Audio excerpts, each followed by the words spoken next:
स्वागत है दोस्तों आप सभी को वीडियो ओरिएंटेड क्लासेस में। जैसे कि आप लोग पिछले वीडियो देखे होंगे कि बिहार बोर्ड जो मॉडल पेपर जारी किया तो उसको हम सॉल्यूशन करवाए थे और उस वीडियो में हम बोले थे कि उसमें जितना 2 नंबरी क्वेश्चन है यानी कि मोस्ट बीबीआई क्वेश्चन है उसको हम क्या करेंगे सॉल्यूशन करवाएंगे, ठीक ना। तो 8 दूसरी प्रश्न को क्या करें हम सॉल्यूशन करा रहे हैं, 8 दूसरी प्रश्न क्या करें हम सॉल्यूशन करा रहे हैं। तो चलो बिना समय लेते सीधा स्टार्ट करते हैं वीडियो को। तो देखिए ध्यान से, पहला जो है आवर्धन किसे कहते हैं और वर्णन करें बोल रहा है। आवर्धन किसे कहता है बोला और वर्णन करने के लिए तो वस्तु की दूरी, डिफिनेशन लिखिए, वस्तु की दूरी और प्रतिबिंब की दूरी के अनुपात को हम क्या बोलेंगे आवर्धन।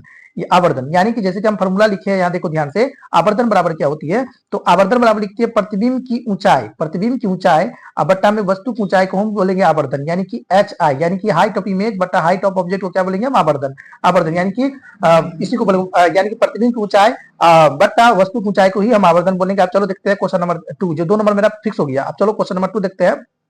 क्वेश्चन नंबर 2 में क्या है, अवतल लेंस को अभिसारी लेंस क्यों कहते हैं। क्वेश्चन में अवतल लेंस को अभिसारी लेंस क्यों कहते हैं तो देखो ध्यान से, अवतल लेंस को अभिसारी लेंस हम इसलिए कहते हैं, अवतल लेंस पर जब समांतर प्रकाशीय किरणें गिरती है यानी गिरती यानी आती है तो अपवर्तन के बाद फैल जाती है। अपवर्तन के बाद क्या होती है, फैल जाती है और ऐसा प्रतीत होने लगता है यानी ऐसा कल्पना होने लगता है, ऐसा अनुभव ऐसा प्रतीत होने लगता है कि वे लेंस की उसी और स्थित फोकस से निकल रही है। और इसी कारण हम अवतल लेंस को हम अपसारी लेंस कहते हैं, ठीक है। क्या कहता है अवतल लेंस को अपसारी लेंस भी कहते हैं। एक बार और देख लो क्या कहता है, अवतल लेंस को अपसारी लेंस क्यों कहते हैं। अपसारी लेंस क्यों कहते हैं, अवतल लेंस पर जब समांतर प्रकाश किरण गिरती है तो अपवर्तन के बाद वो क्या हो जाती है, फैल जाती है और ऐसा प्रतीत होता है यानी कि ऐसा अनुभव होता है कि लेंस उसी और स्थित फोकस से निकल रही है, ठीक ना। और इसी कारण अवतल लेंस को हम अपसारी लेंस कहा जाता है, ठीक ना। आप चलो क्वेश्चन नंबर क्या देखते हैं, 3 देखते हैं। क्वेश्चन नंबर 3 में क्या है, पार्थिव विस्थापन किसे कहते हैं। पार्थिव विस्थापन से आप क्या समझते हैं, क्वेश्चन ये है, ठीक ना। पार्थिव विस्थापन से आप क्या समझते हैं।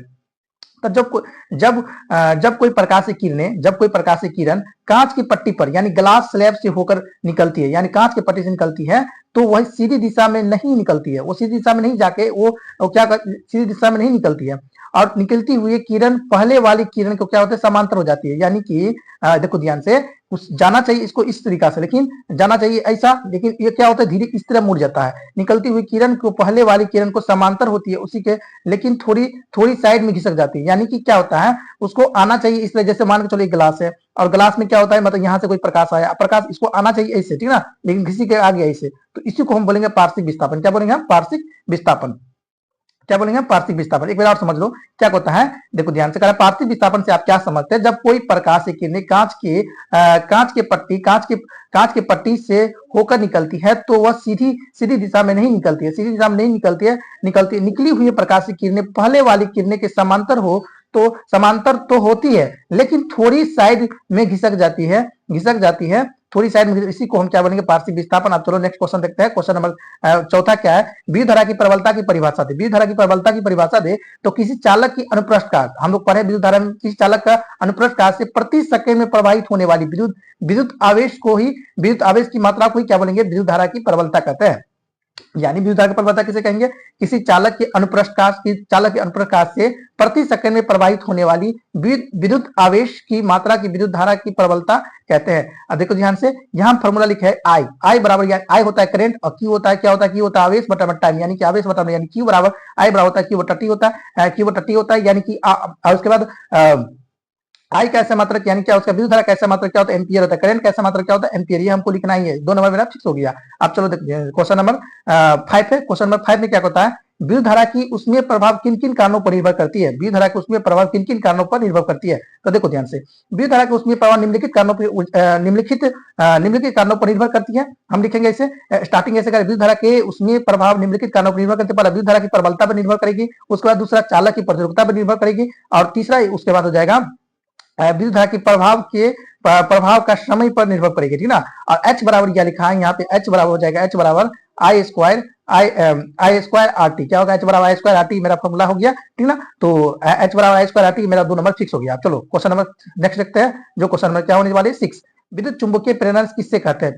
विद्युत चुंबकीय प्रेरण किससे कहते हैं, विद्युत चुंबकीय प्रेरण किससे कहते हैं। देखो ध्यान से, तो यदि किसी चुंबकीय क्षेत्र में स्थित कुंडली या चालक भी कर सकते, यदि किसी चुंबकीय क्षेत्र में स्थित कुंडली या चालक में चुंबकीय फ्लक्स में परिवर्तन किया जाए तो उसमें विद्युत धारा उत्पन्न होती है। विद्युत धारा क्या होती है, उत्पन्न होती है।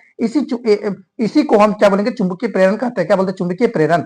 यानी चुंबकीय प्रेरण प्रेरण किसे कहेंगे? यदि यदि किसी चुंबकीय क्षेत्र में स्थित कुंडली या चालक में चुंबकीय फ्लक्स में परिवर्तन किया जाए तो उसमें विद्युत धारा उत्पन्न होती है। इसी को हम चुंबकीय प्रेरण कहते हैं। इसी को हम क्या बोलेंगे? चुंबकीय प्रेरण। मेरा 2 नंबर क्या हो गया? फिक्स हो गया। चलो नेक्स्ट क्वेश्चन देखते हैं।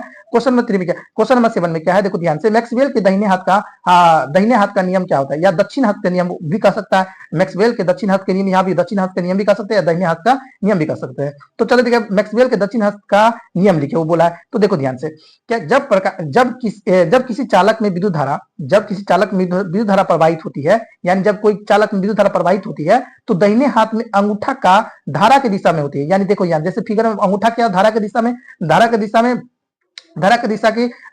में रखने पर मुड़ जाती है, और बाकी जितना उंगली बचा है वो क्या होता है? विद्युत चुंबकीय क्षेत्र की दिशा में चली जाती है। यानी कि देखो ध्यान से एक बार और समझ लो क्या कह रहा है। देखो ध्यान से कह रहा है, देखो ध्यान से कह रहा है कि जब किसी चालक में विद्युत धारा प्रवाहित होती है, दाहिने हाथ की अंगूठा जो है, अंगूठा किसकी ओर संकेत करती है? धारा की दिशा में, यानी करेंट की दिशा में।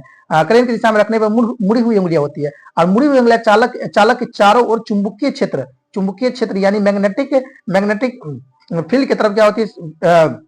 संकेत करती है। जैसे कि हमने फिगर में बनाया, देखो ध्यान से फिगर में बनाया है, ये चारों उंगली जो है चुंबकीय क्षेत्र की दिशा में संकेत करती है, और अंगूठा जो निकला हुआ है वो क्या हो? विद्युत धारा यानी कि इलेक्ट्रिक करंट की तरफ संकेत कर रही है। इसी को हम बोलेंगे विद्युत धारा के चुंबकीय प्रेरणा। क्या मैक्सवेल का दक्षिण हस्त का नियम भी कह सकते हैं, या भी कह सकते हैं दाहिने हस्त का नियम है, हो गया ठीक ना। यानी कि अंगूठा क्या करेंट की ओर संकेत करे, और बाकी जितना उंगलियां किसके ओर संकेत करेगा? चुंबकीय क्षेत्र की दिशा की ओर। यानी हम ये भी कह सकते हैं अपने दाहिने हाथ की इस तरफ फैलाए कि अंगूठा जो करेंट की दिशा की ओर संकेत करे, अब बाकी जितनी उंगली है, चारों जो फिंगर है वो क्या हो? विद्युतीय क्षेत्र की दिशा की ओर संकेत करो। इसी को मैक्सवेल का दाहिने हस्त का नियम भी कह सकते हैं। चलो क्वेश्चन नंबर 8 देखते हैं, जो लास्ट क्वेश्चन होने वाले हैं। ऊर्जा का अच्छा स्रोत क्या है?